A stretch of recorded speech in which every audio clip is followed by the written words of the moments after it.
हाँ बच्चों, ये मैं वीडियो आपका क्वाड्रेटिक इक्वेशन पे बना रहा हूँ।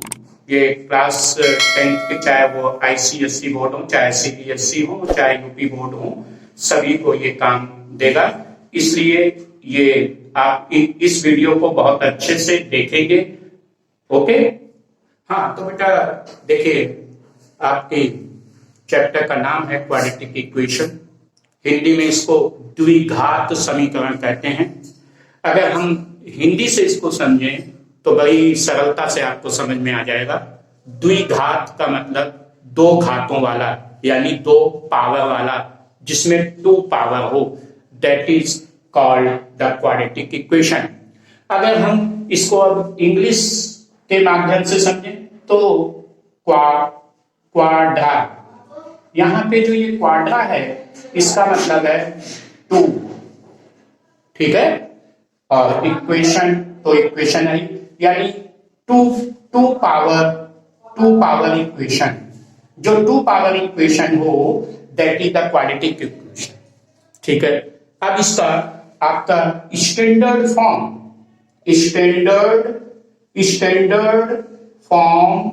Of the equation, standard form of the equation क्या हुआ? A X square plus B X plus C equal to 0। तो आप देख रहे हैं कि जो वेरिएबल चल रहा है एक्स, उसकी हाईएस्ट डिग्री कितनी है? 2 है, फिर एक्स 1 है और फिर सी कांस्टेंट वैल्यू है। तो हाईएस्ट डिग्री इज 2।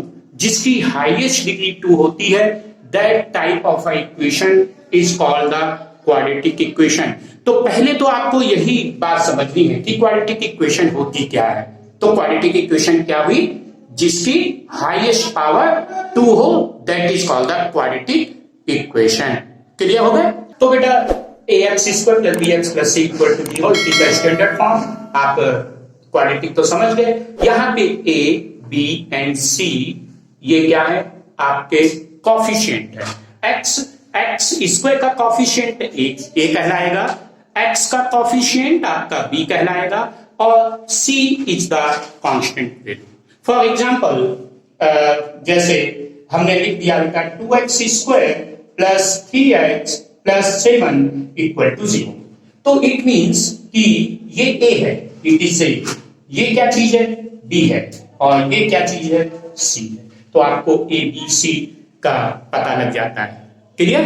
अब हम आपको nature of the quadratic equation समझाएंगे। ओके। अब हम जो क्वाड्रेटिक इक्वेशन है उनके नेचर को पहचानेंगे, प्रकृति को पहचानेंगे, ठीक है। तो उसके लिए हमें क्या करना होगा? डिस्क्रिमिनेंट निकालना होगा। क्या कहलाता है? डिस्क्रिमिनेंट। शॉर्ट फॉर्म में हम इसको कैपिटल डी कहेंगे, ठीक है। तो डी का फार्मूला क्या है? B square minus 4ac, D equal to B square minus 4ac, क्योंकि आपकी जो स्टैंडर्ड इक्वेशन है वो ax square plus bx plus c equal to 0। तो बी स्क्वायर आता है माइनस 4ac। क्लियर? अब पहली कंडीशन, अगर ये जो है आपका d की वैल्यू जब हम निकालेंगे और वो अगर ग्रेटर देन 0 आती है, ग्रेटर देन 0, तो जो रूट्स हैं वो कैसे होंगे? रियल तो होंगे एंड अनइक्वल होंगे, ठीक है। सेकंड, अगर d आपका इक्वल टू 0 आता है तो भी वैल्यूज आपकी रियल होंगी एंड इक्वल होंगी। क्लियर? और अगर d लेस देन 0 होगा तो वैल्यूज कैसी होंगी? इमेजिनरी होंगी, इमेजिनरी, ठीक है, यानी नॉट रियल। ओके। तो इन 3 कंडीशंस पे हम नेचर ऑफ द इक्वेशन को डिफाइन। हाँ तो बेटा क्वेश्चन है find discriminant and it's nature, यानी कि आपको इसका डिस्क्रिमिनेंट निकालना है। और जब आप डिस्क्रिमिनेंट निकाल लेंगे यानी डी निकाल लेंगे तो उससे फिर आप नेचर आप बता ही सकते हैं। तो इसमें कभी कभी केवल डिस्क्रिमिनेंट पूछ लेते हैं, नेचर नहीं पूछते हैं, है ना, तो केवल डी निकाल देते हैं। और अगर नेचर पूछते हैं तो डी तो निकालना ही निकालना है। बात समझ में आ गई? तो अब आप इसके अकॉर्डिंग देखें, जो स्टैंडर्ड इक्वेशन होती है वो A X square plus B X plus C होती है। तो इसके अकॉर्डिंग ए की वैल्यू आपको क्या दिख रही है? 1। यहां कुछ नहीं है तो 1 है। बात समझ में आ गया? बी की वैल्यू एक्स के साथ होती है, तो एक्स के आगे क्या है? कुछ नहीं है, इट मीन्स -1 है। और सी की वैल्यू भी 1 है। बात बेटा समझ में आई कि ए बी सी आप कैसे देख पा रहे हैं? यही मेन चीज है। तो अब हम डिस्क्रिमिनेंट निकालने जा रहे हैं। D equal to B square minus 4ac। तो डी इक्वल टू बी की वैल्यू है -1 का स्क्वायर माइनस 4 इंटू ए की वैल्यू 1 इंटू 1। तो डी इक्वल -1। देखिए पावर इवन है, वैल्यू निगेटिव है, पावर इवन है तो पॉजिटिव हो जाती है। हमेशा याद रखिए कि पावर अगर इवन है और वैल्यू निगेटिव है तो ऑलवेज इज पॉजिटिव। तो 1 का स्क्वायर 1 -4 आ गया, तो माइनस की वैल्यू ज्यादा है, -4 में +1 -3। तो डी की वैल्यू आपकी क्या आई है? -3 आई। क्लियर है? यानी निगेटिव आई है। निगेटिव आई है, इट मींस कि डी जो है वो लेस देन 0 है। क्लियर? तो डी लेस देन 0 है, तो आपने क्या सीखा था कि roots are not real. Okay, तो बेटा मैंने आपको ये पहला पार्ट अच्छे समझा दिया है। वैसे ही सेकंड पार्ट और थर्ड पार्ट है। सेकंड पार्ट भी इजी है, थर्ड पार्ट रूट में है, तो वो थोड़ा सा हमें समझाना पड़ेगा। हालांकि आप चाहें तो आप सेकंड पार्ट अपने आप निकाल सकते हैं। यहां पे मैं आपको तीनों ही पार्ट का सोल्यूशन दे रहा हूं, लेकिन आप अगर बुक से लगाकर अपने आप उसकी तैयारी करें। अगर आपको कोई प्रॉब्लम है तो हमें कमेंट बॉक्स पे जरूर भेजें, वीडियोस को बहुत अच्छे से देखें। क्लियर है? तो आ जाएं क्वेश्चन नंबर 2 पर। तो फिर देखिए ए की वैल्यू आपको क्या दिख रही है? 3 दिख रही है। बी की वैल्यू 8, सी की वैल्यू 4, डी निकालिए। D equal to B square -4ac। तो डी इक्वल टू बी की वैल्यू है 8 का स्क्वायर -4, ए की वैल्यू 3, सी की वैल्यू 4। क्लियर? तो 8 का स्क्वायर 64, 4 3 12, 12 4 48 हो गया। तो डी इक्वल टू 14 में 8 गया 6 बचा 5 में 4 1 69। तो आपको ये वैल्यू कैसी दिख रही है? ग्रेटर देन 0 दिख रही है। तो आपको पता लगा कि डी ग्रेटर देन 0 है। तो इसका मतलब है कि रूट्स कैसे हैं? Roots are real and unequal. Clear? Third part में पहले आप ए बी सी को देख लें। ए आपको क्या दिख रहा है?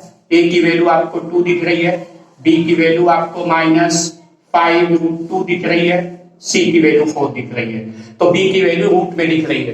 तो कुछ बच्चे तो रूट देख के घबरा जाते हैं, तो इसमें घबराने की कोई जरूरत नहीं है। मुझे तो लगता है कि रूट में वैल्यू और आपको इजी कर देती है। अभी आप ध्यान से देखेंगे तो आप समझ जाएंगे कितना इजी होता है। तो आपको डी निकालना है, तो D equal to B square -4ac। तो डी इक्वल टू बी की वैल्यू क्या है? -5√2 का स्क्वायर -4, ए की वैल्यू 2, सी की वैल्यू 4। क्लियर? तो डी इक्वल टू अब फिर देखिए बेटा माइनस में वैल्यू आई है ना, और पावर इवन है, यानी कि माइनस को आप भूल गए, पॉजिटिव हो गया। अब ध्यान दीजिएगा, बिल्कुल अच्छे से ध्यान दीजिएगा। देखिए 5 का स्क्वायर क्या हो जाएगा? मैं आपको साइड में बता रहा हूं। 5 का स्क्वायर क्या हो गया? 25। और √2 का स्क्वायर यानी √4 क्या होता है? 2। या सबसे अच्छी चीज है कि रूट हटा दो। √2 का स्क्वायर का मतलब रूट हट गया, 2 बचा। तो 25 इंटू 2 यानी कि 50 वैल्यू आ गई। तो इसकी वैल्यू क्या आ गई आपकी? 50 माइनस 4 2 8, 8 4 32। तो डी 50 में 32 यानी 18। तो डी आपको क्या दिख रहा है? Greater than 0। तो इसके भी रूट्स कैसे हैं? Real and unequal. ओके, तो बेटा नेक्स्ट क्वेश्चन देखें। P x square minus 6x minus 2 equal 0 have a real roots. Quadratic equation है आपकी, तो कह रहे हैं कि इसके रूट्स अब गिवन है आपको बेटा, कि इसके रूट्स रियल हैं। ठीक है, तो ये कंडीशन आपको गिवन है। क्या कंडीशन है? कि have a real roots. It means कि अगर ये रियल रूट्स हैं तो इसका मतलब d जो है वो ग्रेटर देन इक्वल टू 0 है, क्योंकि रूट्स रियल ग्रेटर में भी था और रूट्स रियल इक्वल में भी था। तो इसलिए जब केवल रियल रूट्स की बात करेंगे तो आप ग्रेटर और इक्वल दोनों का साइन लगाएंगे। अगर यहां पे लिखा होता है रियल रूट एंड इक्वल तो केवल आप इक्वल लगाते, और अगर लिखा होता है रियल रूट्स एंड अनइक्वल तो आप केवल ग्रेटर का साइन लगाते। लेकिन क्योंकि रियल रूट्स लिखा है तो दोनों साइन लगेंगे, ग्रेटर एंड इक्वल। इतनी बात समझ में आपकी आ गई। तो डी होता क्या है? B square minus 4ac greater than equal 0 condition. अब आप इससे ए बी सी देखिए, तो ए आपको क्या दिख रहा है? पी। बी की वैल्यू क्या दिख रही है? -6। सी की वैल्यू क्या दिख रही है? -2। वैल्यूज ले लिया आपने, वैल्यूज को आप इसमें पुट करा दें, तो बी की जगह आप क्या लिखेंगे? -6 का स्क्वायर -4, ए की जगह पी, सी की जगह -2 ग्रेटर देन इक्वल 0। तो ये क्या आ गया आपका? 36। ओके, अब आप समझ गए माइनस है, पावर इवन है तो पॉजिटिव हो गया। तो 36 माइनस माइनस प्लस हो गया, 4 2 जा 8p ग्रेटर देन इक्वल 0। तो 8p ग्रेटर देन इक्वल 36 को उधर ले जा रहे हैं, तो 0 माइनस 36, तो 8p greater than equal to क्या? -36। तो p greater than equal to -36 upon 8। तो 4 2 जा एंड 4 9 जा, तो p greater than equal to -9/2। तो आप इतना भी लिख सकते हैं। तो p की ये वैल्यू आ गई, p is greater than equal to -9/2। अगर आप साइन हटाएंगे तो आप इसको लिख सकते हैं कि p less than equal to 9/2।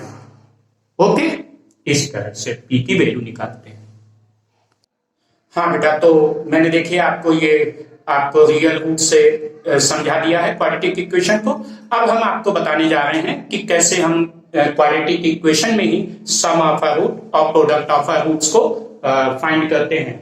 तो उसके लिए भी फार्मूला है, आपको स्टैंडर्ड इक्वेशन तो पता ही है, ax² + bx + c = 0। अगर हमें सम ऑफ अ रूट्स निकालना है तो हम लेट कर लेते हैं कि लेट हमारे पास two roots are alpha and beta, ये मान लिया हमने। ठीक है ना?